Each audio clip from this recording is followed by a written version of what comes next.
Guys, Game of Thrones Season 8, holy moly. Yeah, if you haven't seen it, spoiler alert, you might want to watch it before you watch this, if that's possible. I don't know. So, just, you've been warned. But, holy moly. I mean, what did you think? What did you think of Season 8? That was... It was rough. It was rough. It was good and bad. Yeah, good and bad, and disappointing, and... I don't think they could have not disappointed everybody.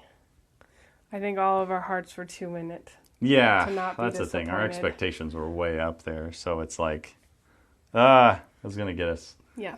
Like, at the end of the show, I was left just being like what? Like, I really just sat there at the end of it, Jon Snow going off into the forest, and I'm just like, what? Like, I'm trying to... I mean, I know they just did that because that's like the first scene of the show or whatever is them, going beyond the wall, but... Yeah. It was really predictable, which is sad. Yes, it was very... We talked about it beforehand, and I think that was our worst case scenario. Yes. Of everything that could have possibly happened. But we are going to talk about the guns that remind us of Game of Thrones characters today. So if Game of Thrones characters were guns, this is the guns that they would be. So this was her idea, actually. We were talking about Game of Thrones, and sitting around drinking. Yeah, and then how did you come up with this? So I said, well, what gun would you say was Jon Snow? Yeah, and that was interesting. Well, do you want to just jump straight into that? Sure. What gun would Jon Snow be? So Jon Snow, he's from somewhere far north. He is, of course, he's cold. He's used to being cold. Brave. And he's brave. He's used to fighting against all odds. Mm-hmm. So, kind of an underdog? Yeah, kind of an underdog. And what better rifle for Jon Snow to be than a Finnish Mosin? Yeah, the Finnish Mosin M39. Right? So the Finns, obviously, very kind of similar situation. Obviously. Far north, used to being cold, used to using the cold to their advantage. And, yeah. Jon Snow is a pretty reliable, pretty dependable type guy. So this is a short rifle. It's not like a long rifle, so that kind of, Jon Snow he's shorter than most people would probably think. So I think this kind of sums him up pretty well. Yeah. So we're kind of doing this because I think this is kind of a neat way of making like military surplus firearms are a little bit more relatable to some people. And it's really interesting because she came up with this idea. And then we come down here to the gun room, and she is not the type to like start asking me questions about guns and stuff like that. But she came down here and she like was looking at guns and trying to think of like which guns kind of had traits or maybe sort of looked like certain. Yeah, so I did it from a more visual, where you went for history and product of where it came from and how reliable versus unreliable we kind of started talking about. So for me, it was mostly like who looks like this character from Game of Thrones, and you kind of added to it. So we came to compromises on some of these because I helped a little bit in what I saw in the actual firearm. Mm-hmm. And some of these are maybe a little bit of a stretch. Some of these are kind of... We're personifying guns. Yes, we're personifying inanimate objects. We are doing it's just whatever we want, really. Yes, yeah. And our next one is Tyrion Lannister. Yeah, so we got Tyrion Lannister. So Tyrion, obviously, he's a short dude. We all love him. Yeah, so, I don't know about that with this gun. I love him. Okay, so I loved him. He's a character that maybe at first... you don't think you really like. Yeah. But you kind of grow to really like him. But he's a short dude. He's very charismatic. Who loves his wine. So this is the gun that I picked for him. So this is the Berthier carbine. So this is it's a very short rifle, and it's French. So the French love their wine. French love their wine. Tyrion loves his wine. If this rifle was a person, it'd probably love wine. This guy looks like a lush. Yes. So, it only has a 3-round capacity, so maybe it's not the most super combat effective gun. Like Tyrion, but he is kind of combat effective. Yeah, he could be used in combat. Be pretty effective in combat. Yeah. Mm-hmm. So, I think if Tyrion was a gun, I think think this is what he would be. Oh, Because, I mean, we did a Lannister, we did Jon Snow, was a Targaryen, and then Tyrion Lannister. Jon Snow is a And then- Lannister. Jon Snow is not a Lannister, sweetie. Yes, he is. His mom. No. Oh, sorry. Stark. Girl. Okay, here's one that's a bit of a stretch. So, Grey Worm, I kind of look at, like, him and the Unsullied as being, like, they are weapons. Crafted. They are crafted sort of warriors. Like, they are... Made. They're made to be the sort of best warriors that, like, a human could be.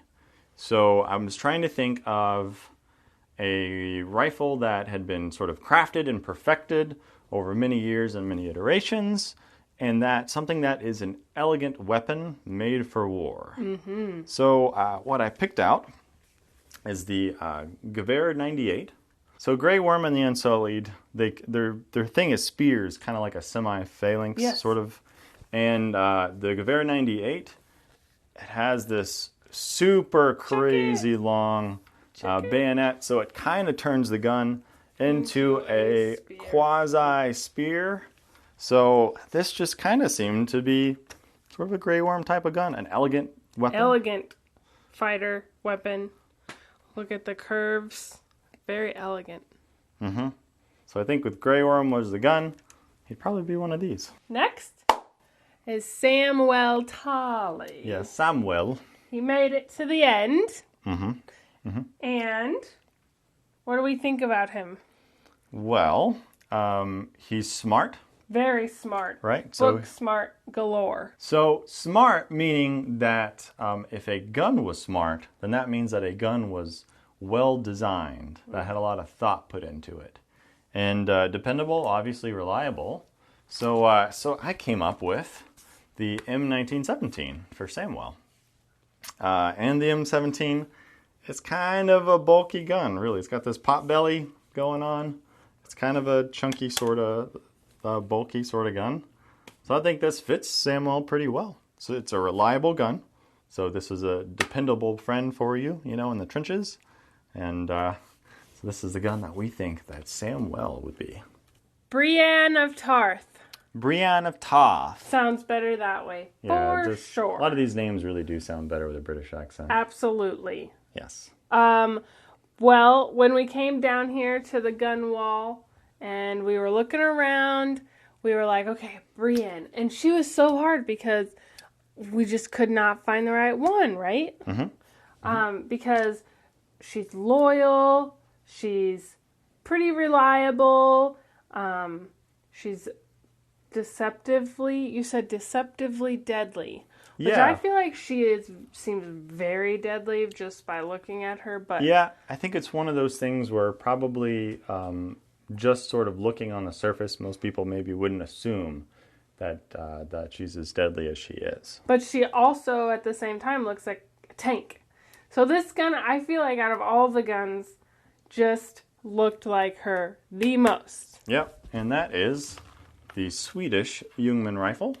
So when Samantha saw like the action on this gun, the action is ridiculously tank-like. Yeah, just sort of how bulky and everything this is. For some reason, this reminded us of the armor that she wore. Mm-hmm. So it's a gun that is, it's under sort of appreciated.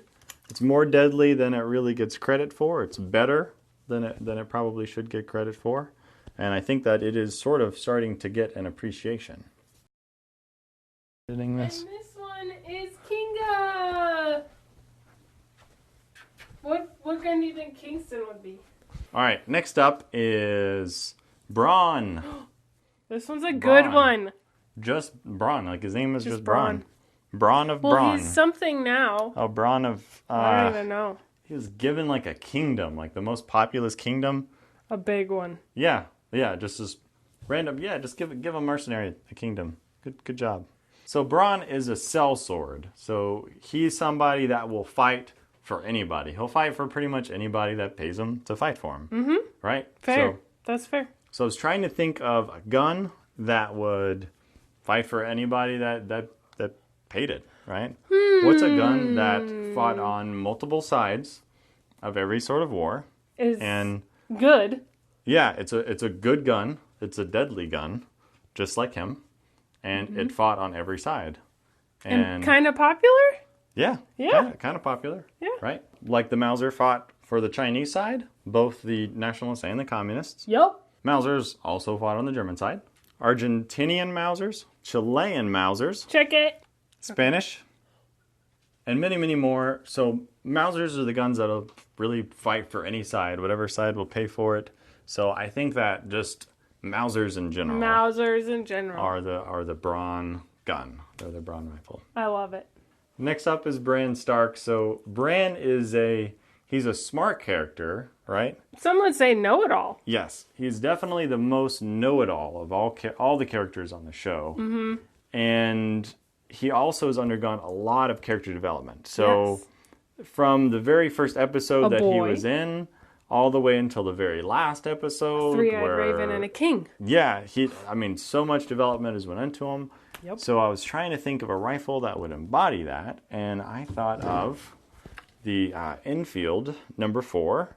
So this is a rifle that has undergone an incredible amount of development. This is so much different than the very first design. Oh, one more thing. Yeah, so this rifle kind of has some reliability issues. So I could almost say that this gun kind of only works half the time, and kind of only half of Bran works. So very similar. Yeah, so sorry, Enfield guys. Go ahead and hit that dislike button. Sorry. Now we have Tormund. Tormund Giantsbane. Giantsbane. Yes. So I was trying to think of something that would embody someone that is from the north. Yes. Somebody that was sort of born in snow. Hardy. Somebody who is, used to the snowy cold. Rugged. And who is rugged and dependable. Dependable. And Tormund, his character is a pretty tall character. Super tall. So I came up with the Russian M91. Can you here. See it? So this is a long rifle. Tormund's kind of a tall dude, so I think this kind of fits. It's Russian, so this is definitely something that is used to the cold. It's used to the snow. Rugged. And it's a rugged gun, just like Tormund is a rugged character. Yeah. So lastly, we got Arya Stark.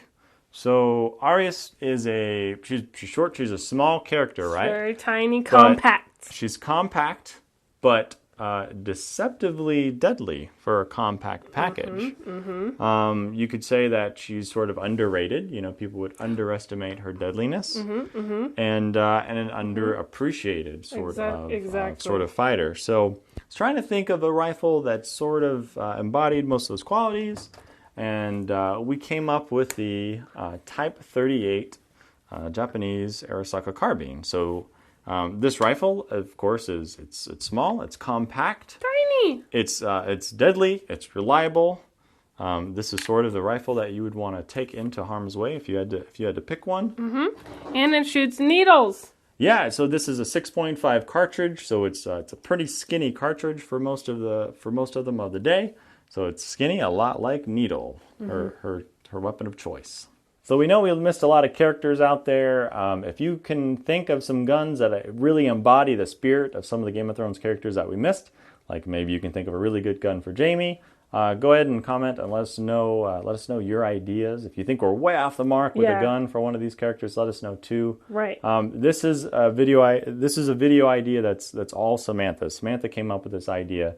This is really a lot different than videos that I normally would do. So I'm really curious on how you guys like this sort of content. So please let us know if you like this sort of stuff, and if you like it, maybe we'll start doing more of this in the future. Yeah. So thanks for watching. Bye.